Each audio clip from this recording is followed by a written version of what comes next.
Welcome to The Explainer. We're all about breaking down big topics. And today, wow, we are going to pull back the curtain on the magic that powers our entire digital lives. So the question is, how do billions of tiny switches power literally everything from your phone to AI? I mean, it's a huge question, right? But the answer, it actually starts with something incredibly small and surprisingly simple. We're going to get right down to the single most important component in all of digital electronics. I'm talking about the ultimate on-off switch. Okay, so what is this switch? Well, it all starts with a microscopic device called a MOSFET. Now, that's a mouthful, so for our purposes, let's just call it what everyone else does, a transistor. And this tiny, tiny device, it's the fundamental building block. It's like the atom of our entire digital universe. And really, the best way to think about it is just like a perfect little light switch. But instead of your finger flipping it on and off, it's controlled by electricity. A tiny electrical signal opens the gate, another one closes it. That simple idea, a switch controlled by voltage, that's the concept that makes everything else possible. Okay, now here's where it gets really clever.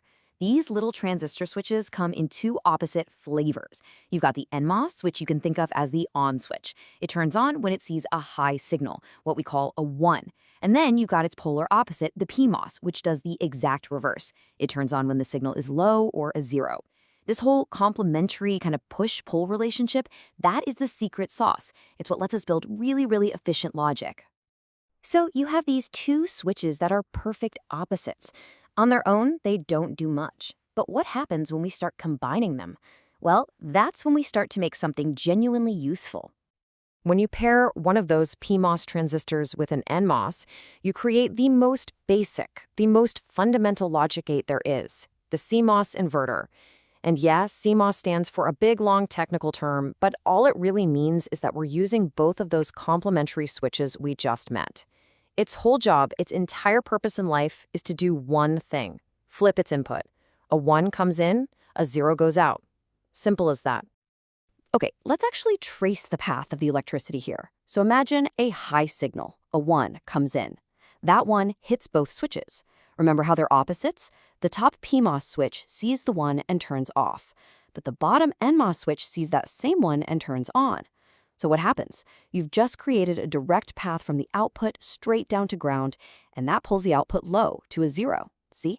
A 1 went in, a 0 came out. It flipped it perfectly. And of course, it works the exact other way around.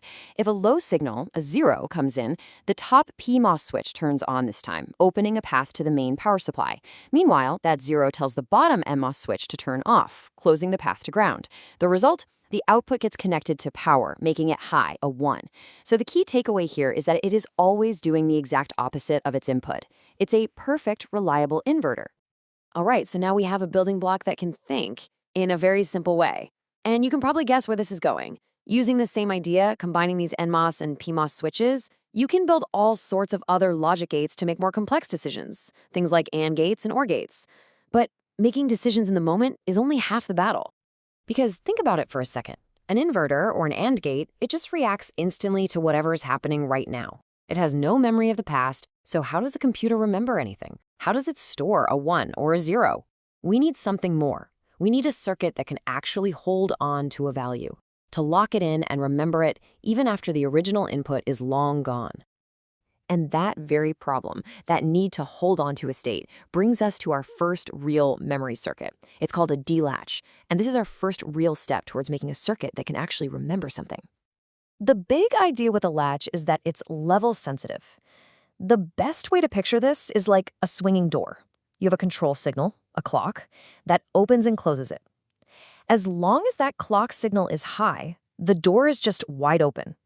Whatever data shows up at the input D just flows right on through to the output Q. It's totally transparent. So yeah, as long as the clock is high, the latch is transparent, the output just copies the input. But the instant that clock signal goes low, bam! That swinging door slams shut. The latch is now closed. It grabs onto the very last value it saw and just holds it there, ignoring anything new that happens at the input. It is, for all intents and purposes, remembering that one bit of data. But, there's a problem with this swinging door. In a super fast, complex computer chip, having that door open for a long time, and we're talking nanoseconds here, is just too imprecise. It can cause all sorts of timing problems. We need something better. We need a way to capture data not just while a door is open, but in one single, perfect, instantaneous moment. And so, to solve this problem, engineers came up with the truly brilliant evolution of the latch. It's something designed for exactly this kind of precision. It's called the D flip-flop. And honestly, this is the true heartbeat of modern computing. So what is it? Well, you actually build a flip-flop by taking two of those latches we just met and putting them back to back. But the effect is totally different. Instead of a swinging door, a flip-flop acts like a camera shutter. It doesn't care what the input is doing before the click or after the click. It only cares about the data at the exact instant the clock rises from low to high.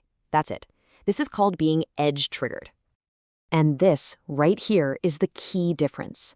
A latch is sensitive to the clock's level. It's open the whole time the clock is high. But a flip-flop is only sensitive to the clock's edge, that single moment of transition. And it's that camera shutter precision, that ability to capture data at one specific instant, that allows literally billions of these things to work together in perfect harmony inside the processors we use every day. Okay, so you've got billions of these little camera shutters all working at once. For that to not just be complete chaos, they all have to follow two incredibly strict timing rules. And I mean strict. These aren't suggestions, they're the laws of physics for this digital world. Break them, and the whole system falls apart. Rule number 1 is called setup time. Think back to our camera shutter. Setup time is the rule that says your data, the thing you're taking a picture of, has to arrive and hold perfectly still for a brief moment before the shutter clicks. You can't be moving when the picture is taken, right? Same idea. If the data is still changing when that clock edge hits, you're going to get a blurry, useless picture. And rule number 2 is hold time. This one says the data has to stay perfectly still for another tiny moment after the shutter clicks. Why? Because you need to give the shutter mechanism time to fully close and capture the image properly. If you move the subject away the instant the button is pressed, again, you'll get a blur. You have to hold it steady just a little bit longer. So what happens if a circuit breaks one of these rules? If the data arrives too late or doesn't stay long enough? Well, you get something called a race condition, and it's basically digital chaos. The flip-flop's output becomes totally unpredictable. It might grab the old value, it might grab the new one, or even worse, it could get stuck in some weird, invalid state in between. This isn't just a small bug, it's a catastrophic failure, and it's what chip designers spend countless hours trying to prevent. So let's just step back and look at the journey we took. It's pretty amazing, right? We started with the simplest possible thing, a tiny electrical switch, the transistor.